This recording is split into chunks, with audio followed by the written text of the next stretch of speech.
اعوذ باللہ من الشیطان الرجیم بسم اللہ الرحمن الرحیم واستعینوا بالصبر والصلاۃ ان اللہ مع الصابرین ان اللہ وملائکتہ یصلون علی النبی یا ایھا الذین آمنوا صلوا علیہ وسلموا تسلیما اللہم صل علی محمد عبدک ورسولک صلی علی المؤمنین والمؤمنات والمسلمین والمسلمات جزا اللہ عنا سیدنا محمد صلی اللہ علیہ وسلم آلہ۔ حضرت کی صبر و صلاح سے ہماری 47ویں نشست ہے۔ حضرت نے جو ہمارے ظاہری علماء یا ابھی تک صرف دستر بندی کیے ہوئے لوگ ہوتے ہیں یا ابھی نیم پختہ ہوتے ہیں یا بس صرف نام کے ہو چکے ہوتے ہیں، تو ان کی جو کوتاہیاں ہیں اور اس کی نشاندہی فرما رہے ہیں کہ کوئی نماز کی قصر میں کوتاہی کرتا ہے، کوئی دوسرے مسافرت میں کرتا ہے۔ یہ ساری گزشتہ اس میں تھے، کن فی الدنیا کانک غریب، میں مسافر ہوں اس لیے میں کرتا ہوں، تو اس پہ حضرت کا آخری ہمارا 163 نمبر صفحہ PDF فائل کی شروع کی سطر ہے۔ اسی طرح وہ اپنے یہ کرتے رہتے ہیں، اور اب تو بہت زیادہ ہو گئی ہے۔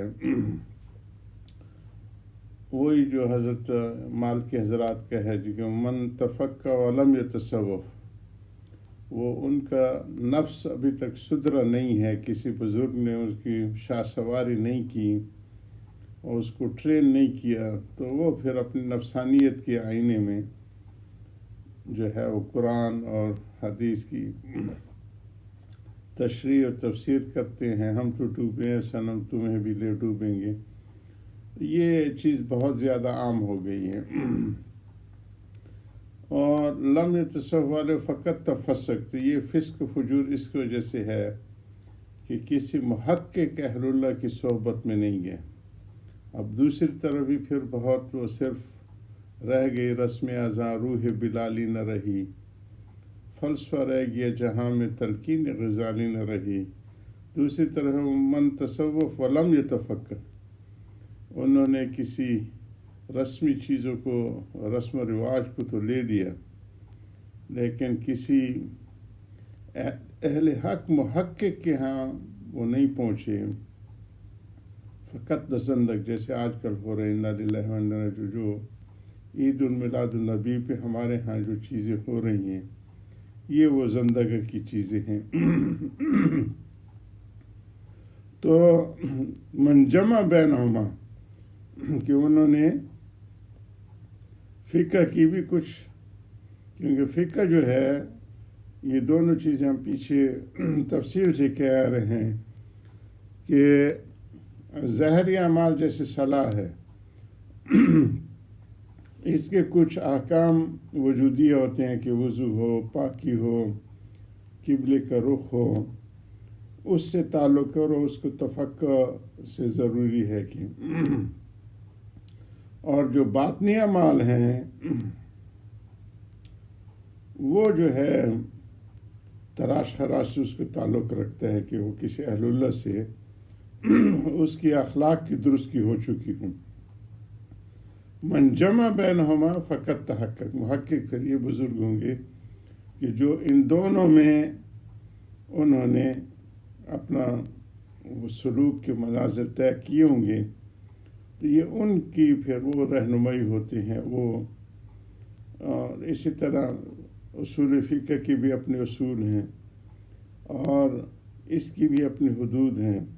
تو اللہ ہمیں اپنے اسلاف کی تعلیمات کی پابندی عطا فرمائے اور ان کے نقش قدم پہ چلنے کی توفیق عطا فرمائے۔ اسی کو جاری رکھتے ہیں۔ آج کل سارے مفسر ایسے ہیں،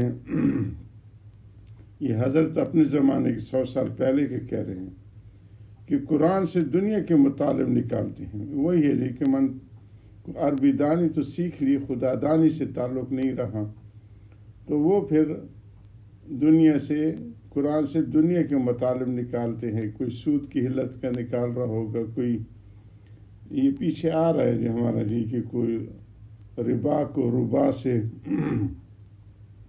کوئی قرآن سے سراج ثابت کرتا ہے، کوئی پریڈ ثبوت دیتا ہے، کوئی قومی جلسوں کی دلیل نکالتا ہے۔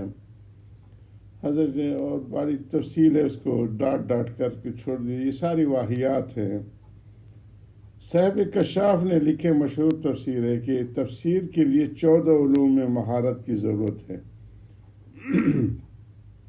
جو شخص ان علوم میں ماہر نہ ہو اس کو مفسر بننا جائز نہیں ہے، کیونکہ وہ تفسیر بالرأی میں مبتلا ہوگا۔ آج کل تو غضب یہ ہے کہ کفار تک قرآن کی تفسیر کا دعویٰ کرتے ہیں۔ چنانچہ رامپور میں ایک انگریز کہہ رہا تھا کہ قرآن کے میں ہے، یہ طاعون لگتا ہے، کیونکہ اس زمانے طاعون کی بیماری پھیلی تھی اور سار میں عالمی لیول پہ تھی، پلیگ کے نام سے، جیسے کہ آج کل پینڈامک کرونا کی ہے۔ تو اس میں بھی ہمارے حضرات نے اپنے روحانی بھی عملات کیے تھے اور احتیاط بھی کی تھی جو حدیث میں آئی تھی۔ یہ ساری چیزیں پہ خود حضرت حکیم الامت نے نشر طیب کا لکھنا شروع کیا تھا اور درود شریف، اور اسی پہ الحمدللہ ہم لوگ عمل پیرا ہوئے پینڈامک میں۔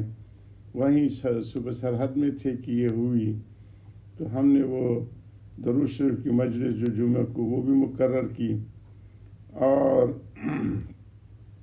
اپنے درس میں بھی شروع و آخر میں درود شریف کا اہتمام کرتے رہے۔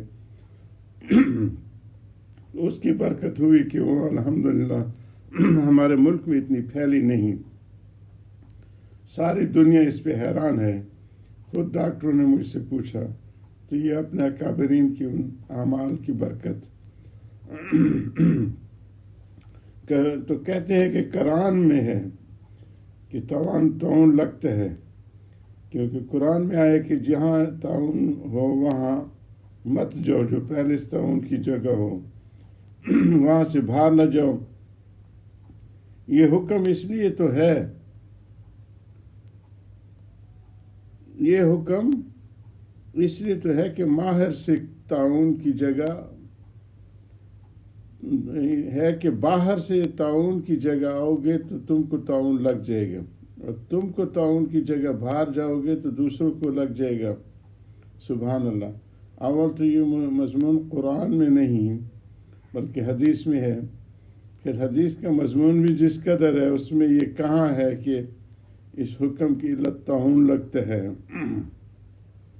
ممکن ہے کوئی اور علت ہو، کوئی اور کاز ہو جس سے وہ لگتا ہو، جیسے حفظ اعتقاد وغیرہ جو علماء نے بیان کی ہیں۔ مگر آج کل آزادی کا یہ عالم ہے کہ کفار بھی احکام شرعی کی علت خود گھڑتے ہیں، حالانکہ قرآن خود پڑھنے پر بھی قادر نہیں، مطلب سمجھنا تو بہت دور ہے۔ چنانچہ میرے بھائی ریل میں سفر کر رہے تھے، حضرت کے بڑے بھائی جو تھے ان کے درجے میں ایک انگریز بھی تھا۔ بھائی کے ہاتھ میں ٹیپ کا چھپا ہوا قرآن تھا۔ وہ انگریز کہنے لگا کہ میں اس کو دیکھ سکتا ہوں؟ بھائی نے کہا ہاں، رومال میں رکھ لو۔ اس نے جو ہے رومال میں لے کر قرآن کو دیکھا تو سرے ورق پر الف لام را لکھا تھا۔ صاحب بہادر فرماتے کہ یہ کیا ہے؟ آلو۔ بھائی نے ہمیل اس کے ہاتھ سے لے لی اور کہا آپ اس کو پڑھ نہیں سکتے۔ اس لیاقت پر ان لوگوں کو یہ دعویٰ ہے کہ مسلمانوں کے قرآن و حدیث کے احکام کی علتیں بیان کرتے ہیں۔ جی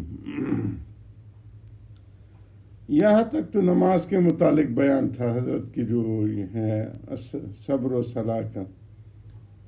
اب میں صبر کا بیان کرتا ہوں، اس کو انشاءاللہ جاری رکھیں گے۔ اللہ تعالی ہمیں اپنے اکابرین کی تعلیمات کو سمجھنے کے، عمل کرنے کے، آگے پہنچانے کی توفیق عطا فرمائے۔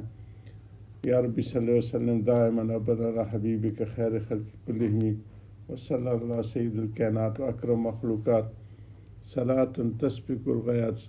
سبحان ربک رب العزت عما یصفون وسلام علی المرسلین والحمد للہ رب العالمین۔